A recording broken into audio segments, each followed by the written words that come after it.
उनका 14वां भाग है। इसमें हम जो अवशिष्ट 6 शकल हैं जिनका गुण और धर्म जानना है उनको देखेंगे। पिछले 2 भागों में हम 10 शक्लों के गुण और धर्म के बारे में देख चुके हैं। अब ये हैं नुस्रुद्दाखिल के संबंधित श्लोक। नुस्रुद्दाखिल शकलम गौरम विप्रम तपोन्वितम दीर्घम वृत्तास्यं तिलयुक्तं ह्रस्वं विस्तीर्ण नेत्रयुतं धातौ सौवर्ण रजतं स्फटिकं सिन्धूत्थभं सुवस्त्रधरम् अध्यापन पठनार्हं सरसंभोजं सुगंधयुक्तं च। ये नुस्रुद्दाखिल नामक शकल किस प्रकार से हैं? गौरम, गौर गोरे वर्ण का, विप्र विप्र वर्ण का, तपोन्वितम दीर्घम, ये तपसा अन्वितम, तपस्या से अन्वित, वो भी दीर्घ काल तक तपस्या करने की क्षमता से युक्त होता है यह शकल। और ह्रस्वम, शरीर का जो आकार है वह ह्रस्व छोटा होगा। तिलयुक्तम वृत्तास्यम, आस्यम मुख कैसे होगा? वृत्तास्यम माने वृत्ताकार आस्य होगा, गोलाकार आस्य मुख, वो भी तिलयुक्तम, तिला से युक्त होगा। विस्तीर्ण नेत्रयुतम, और नेत्र कैसे होंगे उस मुख में? विस्तीर्ण, विस्तीर्ण नेत्रयुतम, विस्तीर्ण नेत्रों से युक्त होगा। धातु सौवर्ण रजतम, सुवर्ण और रजत ये दोनों इस शकल के धातु हैं। और आगे सिंधुत्थभम स्फटिकम, जो स्फटिक सिंधु समुद्र से, सिंधुत्थभम माने समुद्र से निकले हुए जो रत्न होते हैं, और स्फटिक, इन दोनों के कारोबार करने वाले होंगे। और सुवस्त्र धर्म, सुंदर वस्त्रों का धारण करने वाला। अध्यापन पठनार्हम, ये पढ़ाने और पढ़ने में सक्षम। सुगंध युक्तम,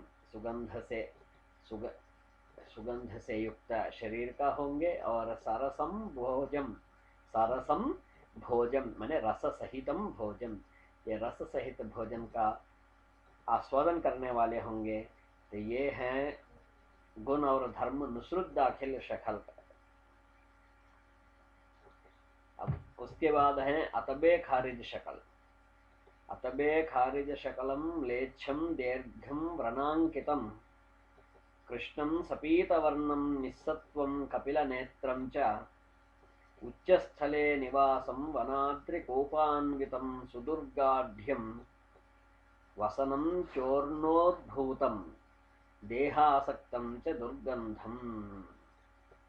यह अतबे खारिज नामक शकल म्लेच्छ वर्ण का और दीर्घ शरीर, और वह शरीर कैसे? व्रणांकितम, व्रणों से अंकित। और कृष्णम सपीत वर्णम निस्सत्वम, कृष्ण काला शरीर, सपीत वर्णम माने पीत वर्ण सहित काला वर्ण होगा इनका। और निस्सत्व, सत्व यानी सत्व कहते हैं क्षमता को, दार्ढ्य को। तो निस्सत्वम, ये कमजोर होंगे। कपिल नेत्रम चा, नेत्र इनके कपिल वर्ण के होंगे। उच्च स्थले निवासम, ऊंचे स्थानों में रहने वाले होंगे। वनाद्रि कोपान्वितम सुदुर्गाढ्यम वसनम, वनाद्रि कोपान्वितम, वना अद्रि कोप अन्वितम सुदुर्गाढ्यम उच्च स्थले निवासम, माने इस प्रकार के लक्षणों से युक्त उच्च स्थान में रहने वाले होंगे। और वसनम चोर्णोद्भूतम, चा यहाँ पादपूर्ण का है।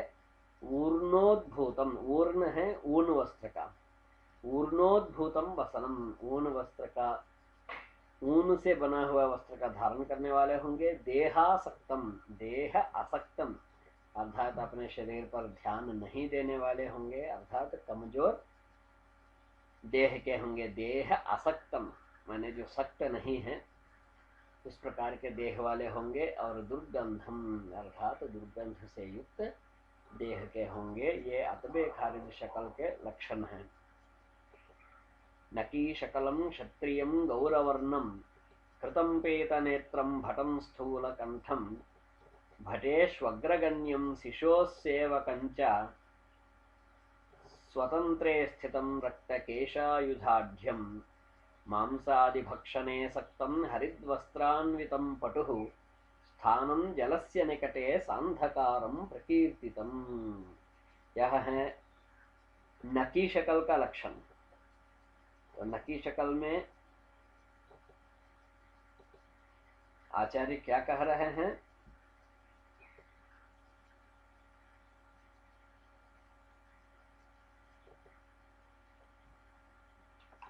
नकी शकलम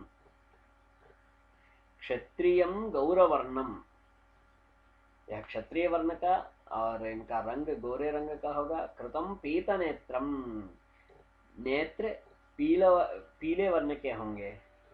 और स्थूल कंठम भटम, भट होंगे। और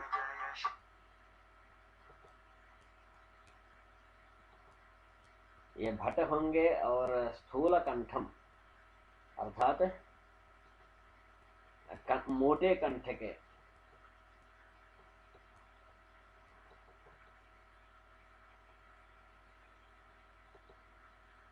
भटेश अग्रगण्यम, जो भट होंगे इनमें ये अग्रगण्य होंगे अर्थात सेनानी स्थान का ग्रहण करने वाले होंगे। शिशोह सेवकम चा, शिशु का सेवा करने वाले। और स्वतंत्रे स्थितम, ये स्वतंत्र रहने वाले होंगे। रक्तकेशायुधाढ्यम, रक्तकेश आयुध आढ्यम, रक्तकेश लाल वर्ण के केशों से और आयुध यानी शस्त्रों से आढ्यम युक्त होंगे। मांसादि भक्षणे सक्तम, मांस आदि के भोजन करने में इनकी बहुत आसक्ति होगी, रुचि होगी। हरिद वस्त्रान्वितम पटुः, हरिद वस्त्रान्वितम, ये पीले वर्ण के हरिद वस्त्रों के अर्थात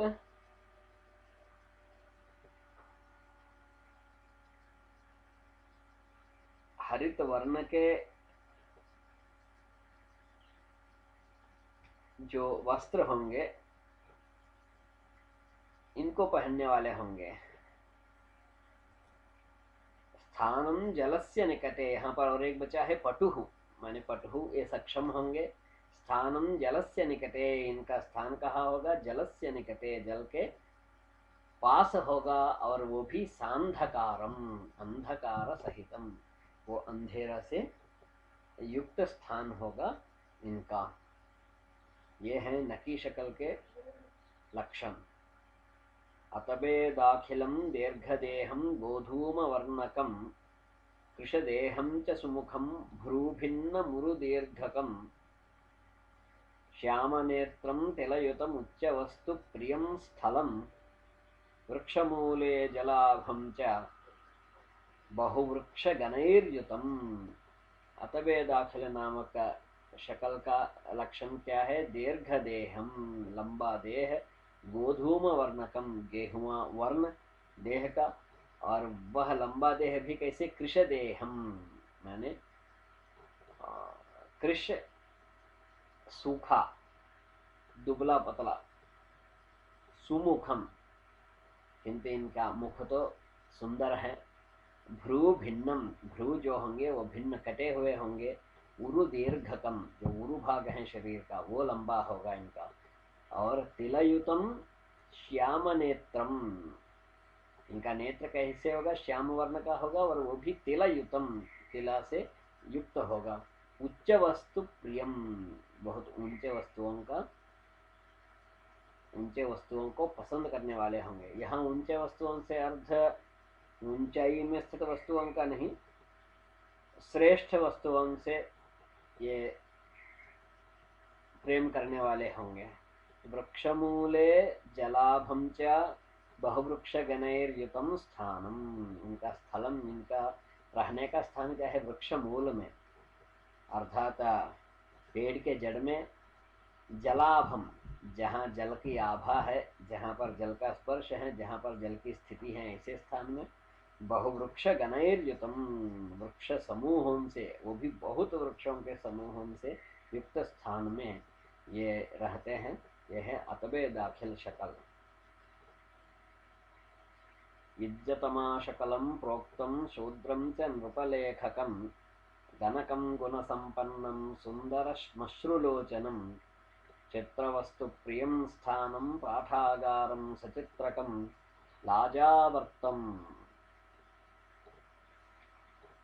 लाजावर्तं सप्तधातु चित्रवस्त्रं सुकोमलम्। यह इज्जतमा शकल, शूद्रं नृपलेखकं गणकं गुणसंपन्नं सुंदरश्मश्रुलोचनम, शूद्र वर्ण का और राजा के पास यह लेखक का कार्य करने वाले। गणकम, यह गणक गुण संपन्नम, गुणों से युक्त। सुंदर श्मश्रु, सुंदर मूंछ और लोचनम, आंख रखने वाले होंगे। चित्र वस्तु प्रियम, तरह तरह के स्वरूपों से युक्त जो वस्तु होंगे उनके ये प्रिय होंगे। पाठागारम सचित्रकम, इनका स्थान क्या होगा? पाठागार, जहाँ पर पठन पाठन होता है, और वो भी सचित्र स्थान, जहाँ पर चित्रों से युक्त रहता है स्थान। और लाजावर्तम, लाजावर्त इनका मणि और सप्त धातु इनके धातु, और इनका पसंदीदा वस्त्र चित्र वस्त्र, अर्थात तरह तरह के वर्णों से युक्त वस्त्र। सुकोमलम, और ये कोमल व्यक्तित्व के होंगे। ये हैं इज्जतमा शकल। अब इसके बाद 16वां शकल जो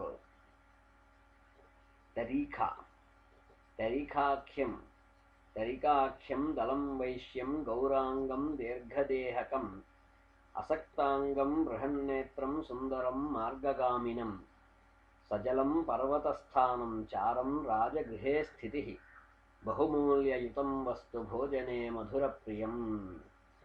ये तरीखा नामक जो दल है अर्थात शकल खंड, वह वैश्य वर्ण का और गौर वर्ण के अंग से युक्त, लंबा देह, असक्तांगम, शरीर असक्त अर्थात क्षमता से रहित, बृहन्नेत्रम, बड़े बड़े नेत्र वाले, सुंदरम, सुंदर पुरुष, मार्गगामिनम, रास्ते में चलते रहने वाले, सजलम, पर्वत स्थानम, जल सहित और पहाड़ों के पास रहने वाले होंगे। और चारम, राजगृहे स्थिति, इनकी स्थिति कहाँ पर होगी? राजा के घर में स्थिति होगी।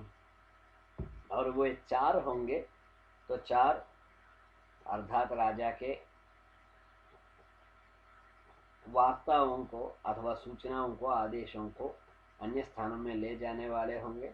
सजलम पर्वत स्थानम चारम राजगृहे स्थिति, राजा के घर में रहने वाले होंगे। बहुमूल्य युतम वस्तु, बहुत मूल्यवान वस्तुओं को रखने वाले अथवा उन पर रुझान रखने वाले। भोजने मधुर प्रियम, और भोजन में मधुर का आस्वादन करने वाले होंगे। अब तक हम 16 शक्लों के गुण और धर्म को देखे थे। प्रायः सभी ग्रंथों में भी इस प्रकार का वर्णन, कहीं राशियों का वर्णन आता है, कहीं नक्षत्रों का वर्णन, और हर जगह पढ़ते आते हैं। तो इनको इस दृष्टि से हल्के से लेना नहीं चाहिए। जैसे बाकी स्थानों में राशियों के वर्ण इत्यादि प्रश्न एवं व्यक्ति एवं स्थान के विशेषताओं को जानने में मदद करते हैं, उसी प्रकार से यहाँ पर भी जैसे अज्ञात व्यक्ति, अज्ञात वस्तु, अज्ञात क्रिया अथवा अज्ञात धातु या अज्ञात स्थान, इनको जब जानने का चेष्टा करता है व्यक्ति, और जब प्रश्न करता है ज्योतिष में, और यहाँ रमल में जहाँ पर पाशा के आधार पर जानना चाहता है, तो उस स्थिति में उनको जानने के लिए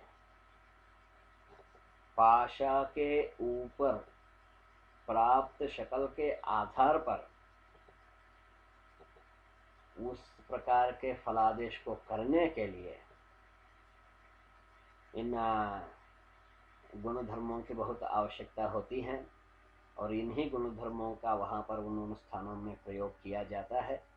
अतः इसको ध्यान से देखना चाहिए और मस्तिष्क में इनको बैठाना चाहिए।